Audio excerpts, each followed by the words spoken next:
the first person did not exist wins. If I just stand here and try to push, that's going to happen. So I don't do that. Instead, I just find the part of you that wants to move, and I let you move. Okay? Unreal. If you do that, and I try to deflect and block, I'll get pushed over. That's why we don't block. Yeah. You know, we teach blocking, but blocking is just a way to learn how to get comfortable seeing the first split second of a fight. Okay. The rest of it is after that. So you have to let go of what you think you are in order to become the thing you need to be. Self-defense is 99% introspection. And it's understanding how the universe is affecting you.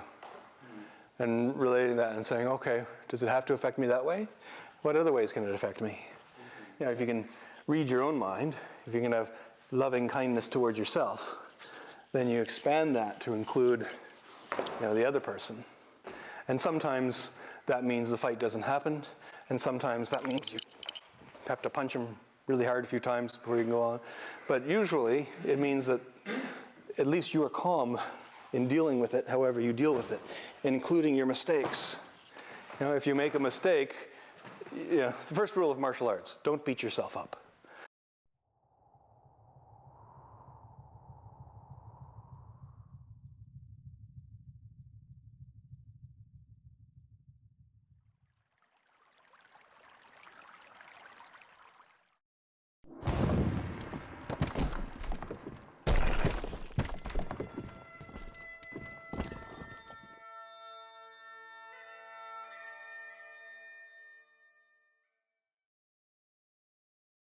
When you identify with a particular way of being, you sacrifice the potential to be anything else. Okay. Right. So by identifying with a particular range or a structure or a particular nature of a relationship, you limit yourself to that, and then whenever any of that is compromised in any way, it's like being dead. It's traumatic on some level, which is why for some people, having some guy stand next to them like this is traumatic. And for other people, it's like, I wonder what his deal is. Yeah. So if this is my structure and I hold on to it and I have to protect this space, then he will push me around because I will bounce off anything that comes near that. Yeah. And if it's compromised, and if he's past that, then I have nothing, because I'm still identifying with a space, with a range that no longer exists. So he's past my comfort zone, and I can have no way of being comfortable outside of that comfort zone. If I can learn to relax and be comfortable when when that zone is compromised, then I just identify with the new zone. And it happens in fighting all the time. It happens in relationships. It happens with harassment and so on. When somebody's space is compromised, they tense up and they fight as if they fear for their lives. They flinch. And then it becomes this permanent flinching. So to be able to relax and stay calm when you are compromised and say, oh, that's all right, I'll just own this space. Okay, oh, well, this is where I am now. Okay, I'll own this space.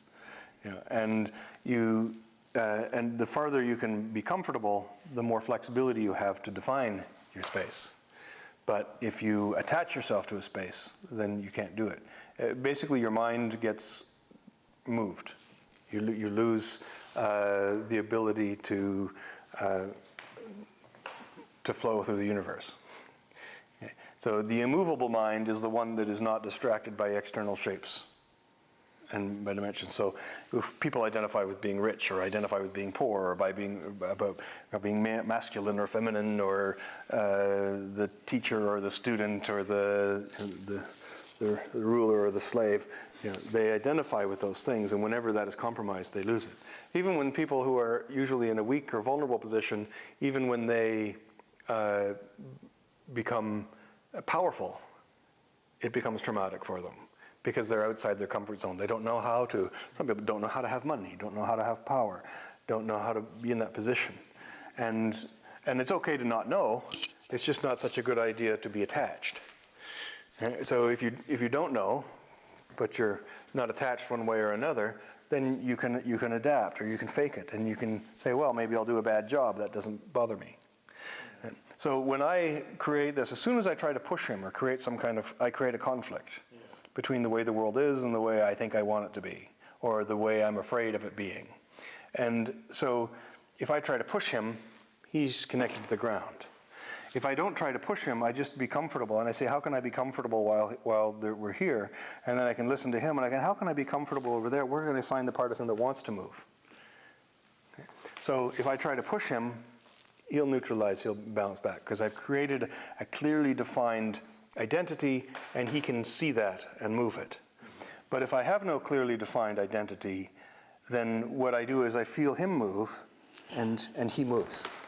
And I have to have more freedom, yeah. If more, I would say, less defined identity than you. That's right.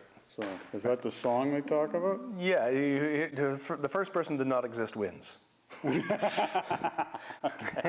that, yeah, as David was saying the other day, people say the universe doesn't exist. It doesn't exist the way you think it does, or it doesn't exist in a stationary, clearly defined, permanent thing. It's a changeable thing. Or as Douglas Adams said, the universe has already been replaced by something more baffling and amazing. Yeah. It's already been replaced.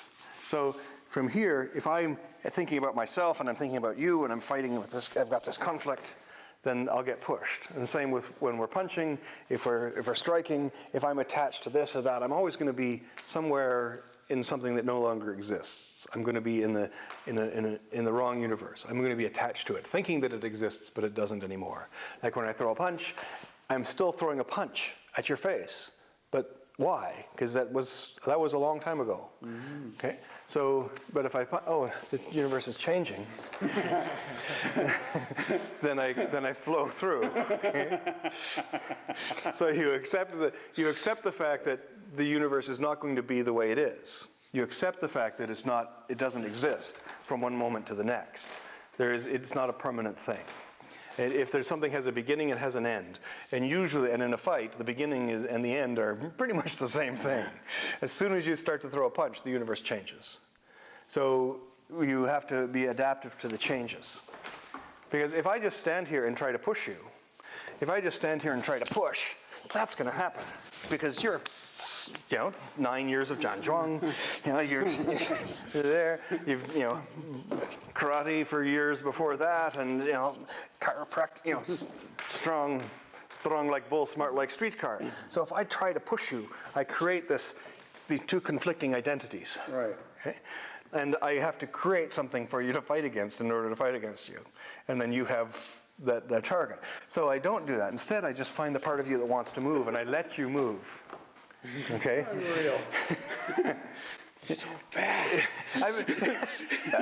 You're the one that's fast. You're already pushing yourself. You're already losing your balance by being attached to that idea of structure. Remember the structure in the Janzhuang. Okay, what is the structure? You've got the bones, you've got the skeleton, mm-hmm. You have the fascia. Okay, which in this case which is collagen fibers, but also this sort of non-Newtonian fluid. Okay. So your structure adapts to the viscosity adapts to the amount of pressure applied. So if I apply pressure, you become more solid. Okay.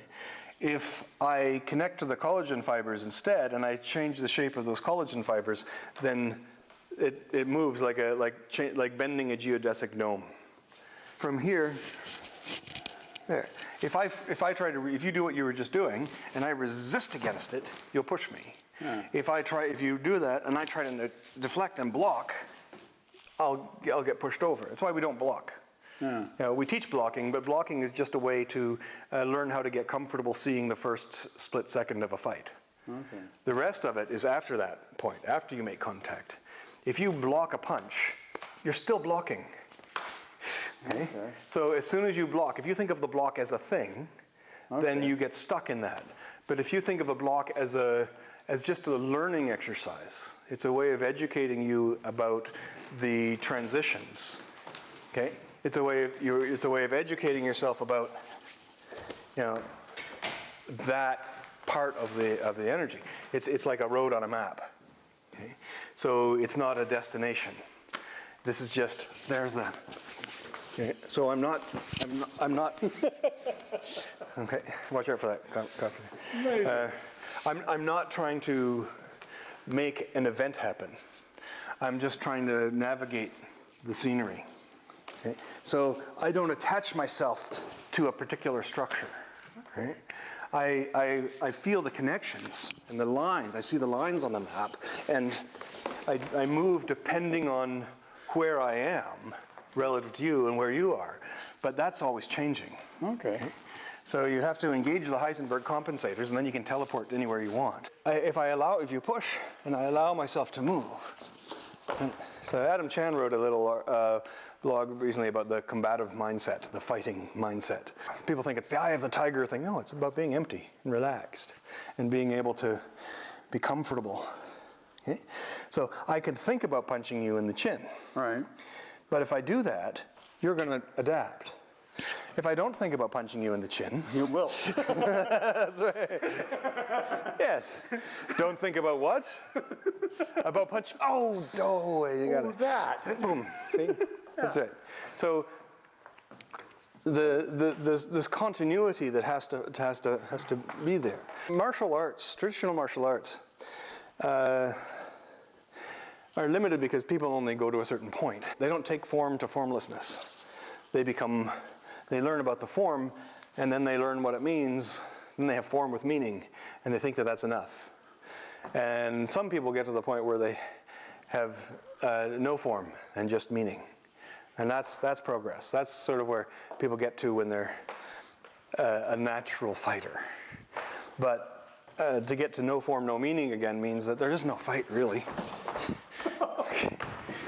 So it means there's no struggle. Right? So if there's no struggle, then you can become a negotiator. You can become balanced. You have this potential. You know, it's like the story of Geronimo sparing the one guy who wasn't afraid to die. Right. And that's because well, at least this guy's not a coward. Cowardice means different things in different contexts. So in a lot of the times, fear is basically the inability to negotiate. You can't have compassion and understanding for the other person and be afraid. And those things are at odds with each other. If you have fear, if you're afraid, if you're terrified, a frightened dog is going to bite you. It's going to tear your throat out. But if the dog is not frightened, you can pet the thing. That's true. It's not your enemy. Okay. So if you live in fear, then you're going to be lashing out at your friends. You're going to be biting anything that touches you. If you pet a dog when it's sleeping, it's going to turn and nip at you and go, oh, sorry. Yeah. Right? But if you try to pet a frightened dog, you're going to get your arm ripped off. Yeah. So the fear is the enemy. Yeah. We have nothing to fear but fear itself. That's extremely practical from a combative point of view.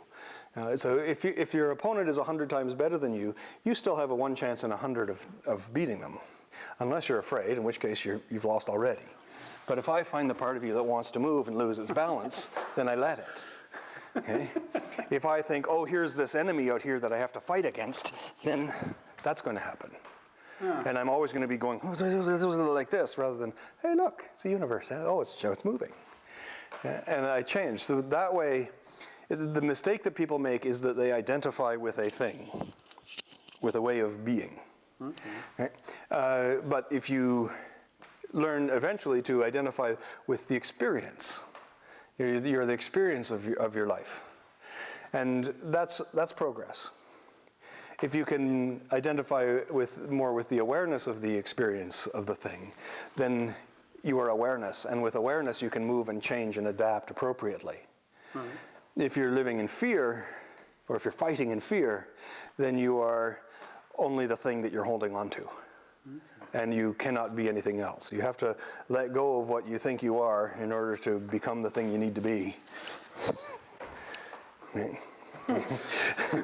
So when we were talking about this last week about Pang Liu Jian Zai Lei Jiu Kao.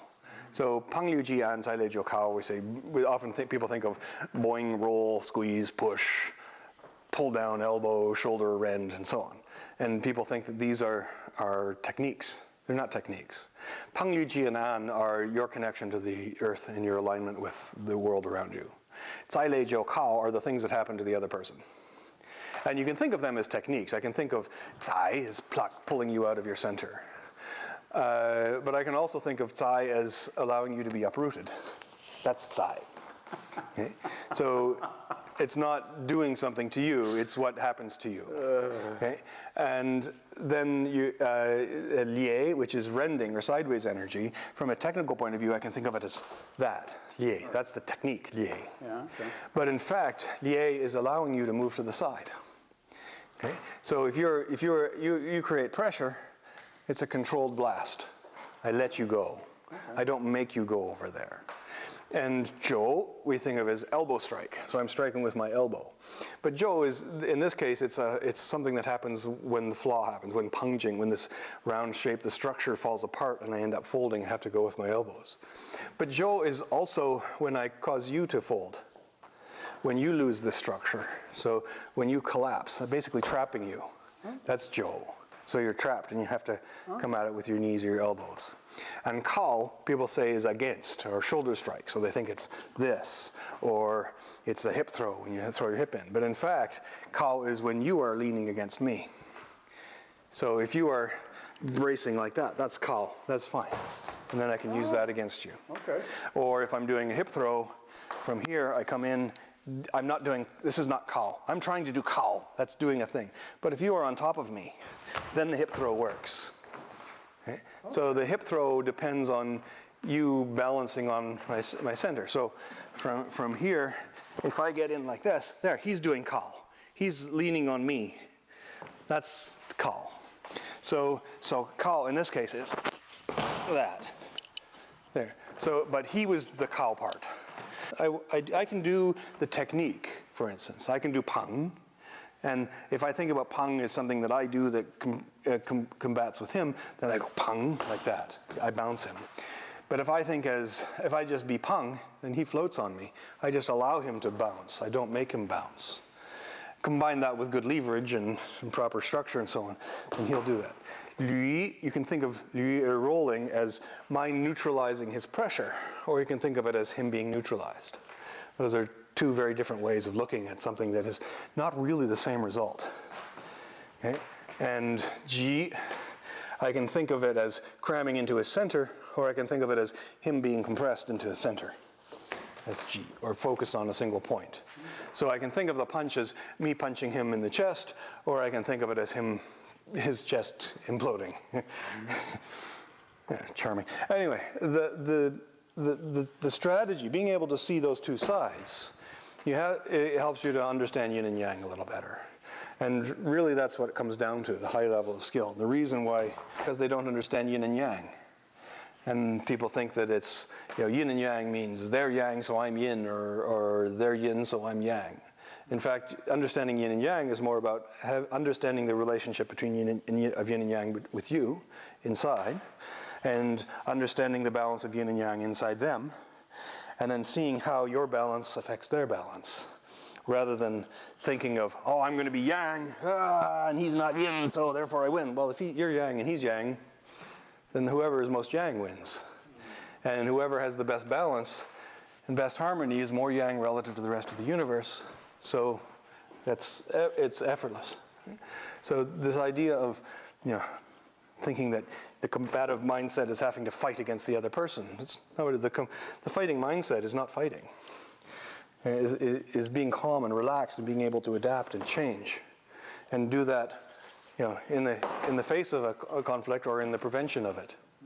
It's the same thing. So overcoming fear is difficult because most people don't overcome fear in their daily lives.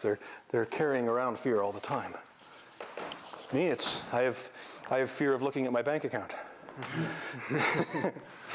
Every time I go there, oh Jesus, no minus signs, no minus signs. It's that idea. So somebody said, what would you do if you won the lottery? I said, I'd keep teaching Tai Chi till the money ran out. So this is not me pushing him. Right? I'm not even particularly rooted or connected to the ground.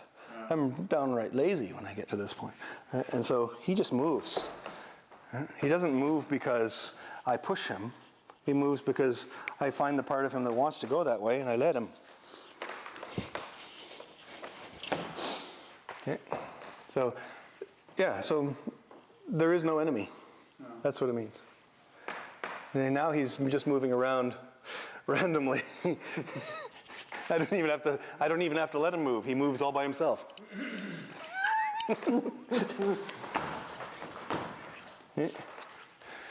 Self-defense is 99% introspection. And it's understanding how the universe is affecting you and relating that and saying, okay, does it have to affect me that way? What other ways can it affect me? And then once you can start to notice how that's happening, then you're not torn apart by your own fear or desire or greed or hatred or any of that stuff. And if you can read your own mind, if you can have loving kindness towards yourself, then you expand that to include the other person.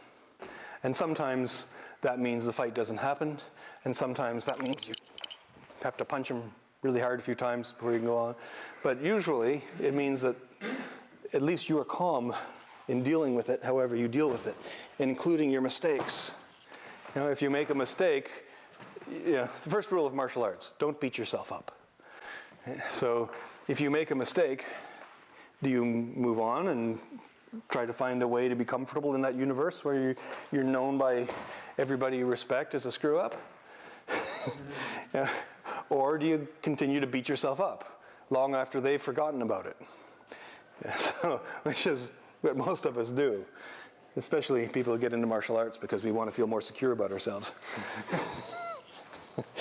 And we end up just beating ourselves up most of our lives. That's why so many martial arts schools seem really masochistic. I want to demonstrate how tough they are. They want to be tough, And we've all done that, breaking spears with their trachea and iron body training and, taking the kick to the groin and so on, all that stuff. That's good for making you feel comfortable and relaxed. And that's what the goal is to get over that fear. At least you don't flinch. Right? But if you just stand there and take it and go, this is me, like that, somebody's going to think of something else. And anyway, starting to ramble. There we go. So there. So you're comfortable. That's it, not too comfortable. So that introspection has to become awareness. Right? It has to expand to include not just yourself, but the other person. As you learn to understand how the universe is affecting you, you learn more about the universe as well. So that awareness of yourself and your responses to things becomes an increased sense of awareness, an extra kind of perception. So you can then start to feel the universe as an extension of yourself, and you become one with everything. So you feel the other person not as something to fight against or fear or to be antagonized by. You feel the other person as an extension of your own awareness, and you can move them the same way you move yourself, until you come into conflict with their mind, becoming more aware of themselves than you are, and that's where your limit is. But if you can be more aware of yourself than they are of you, and become more aware of them than they are of themselves, then you're okay. My opponent doesn't know me, I know them. That's it. Sun Tzu said, if you know your enemy and know yourself, you will not be defeated in 100 battles. 101, you're kind of pushing it a little. But the thing is that the thing that is not mentioned in there, know your enemy better than your enemy knows themselves, and know yourself better than the enemy knows yourself. So that's the challenge. And you don't learn that, you don't practice that in combat. You don't practice that in sparring so much. You practice that standing, breathing, going about your daily life. How is this affecting me? Somebody just said hello to me. How does that affect my balance? A beautiful woman walked up to me, wishes me a Merry Christmas a couple months ago, and gives me a big hug, and I'm trying to, I don't think I know her, but I'm going to keep wearing this hat. Balance is a verb. It's a continuous process. You must always be balancing. Right? If I fight, then he's going to find a way in and adapt. If I'm constantly looking to try to control something, I'm going to be behind him all the time. Right? But if I can feel where that's coming from and be there, then he's the one on the defensive. Very good. More practice. Thank you.